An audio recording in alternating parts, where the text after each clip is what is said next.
There once was a young person named Red Riding Hood who lived with her mother on the edge of a large wood. One day her mother asked her to take a basket of fresh fruit and mineral water to her grandmother's house. Not because this was women's work, mind you, but because the deed was generous and helped engender a feeling of community. Furthermore, her grandmother was not sick, but rather was in full physical and mental health and was fully capable of taking care of herself as a mature adult. So Red Riding Hood set off with her basket through the woods. Many people believe that the forest was a foreboding and dangerous place, and never set foot in it. Red Riding Hood, however, was confident enough in her own budding sexuality that such obvious Freudian imagery did not intimidate her.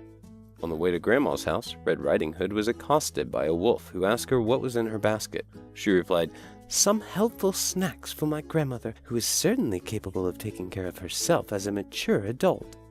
The wolf said, "You know, my dear, it isn't safe for a little girl to walk through these woods alone." Red Riding Hood said, "I find your sexist remark offensive in the extreme, but I will ignore it because of your traditional status as an outcast from society, the stress of which has caused you to develop your own entirely valid worldview. Now, if you'll excuse me, I must be on my way." Red Riding Hood walked on along the main path. But because his status outside society had freed him from slavish adherence to linear Western-style thought, the wolf knew a quicker route to Grandma's house. He burst into the house and ate Grandma, an entirely valid course of action for a carnivore such as himself.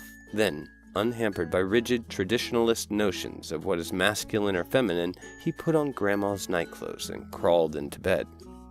Red Riding Hood entered the cottage and said, "Grandma, I have brought you some fat-free, sodium-free snacks to salute you in your role of a wise and nurturing matriarch." From the bed, the wolf said softly, "Come closer, my child, so that I might see you." Red Riding Hood said, "Oh, I forgot that you are optically challenged as a bat, Grandma. What big eyes you have." "They have seen much and forgiven much, my dear."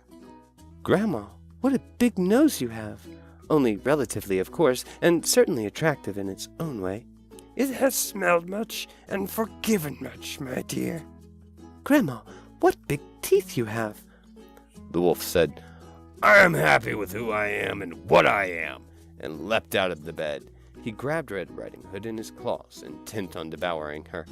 Red Riding Hood screamed, not out of alarm at the wolf's apparent tendency towards cross-dressing, but because of his willful invasion of her personal space.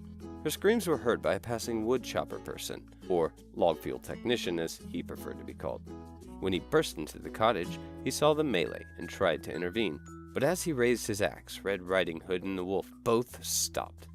"And just what do you think you're doing?" asked Red Riding Hood. The wood chopper person blinked and tried to answer, but no words came to him. "Bursting in here like a Neanderthal, trusting your weapon to do your thinking for you," she exclaimed. "Sexist! Speciesist! How dare you assume that women and wolves can't solve their problems without a man's help?" When she heard Red Riding Hood's impassioned speech, Grandma jumped out of the wolf's mouth, seized the wood chopper person's axe, and cut his head off. After this ordeal, Red Riding Hood, Grandma, and the wolf felt a certain commonality of purpose. They decided to set up an alternative household based on mutual respect and cooperation, and they lived together in the woods, happily ever after. The end. Hey, thanks for watching, and if you like this video, go ahead and hit the like button. It helps out the channel. And make sure to tell me to kill myself in the comments. See ya!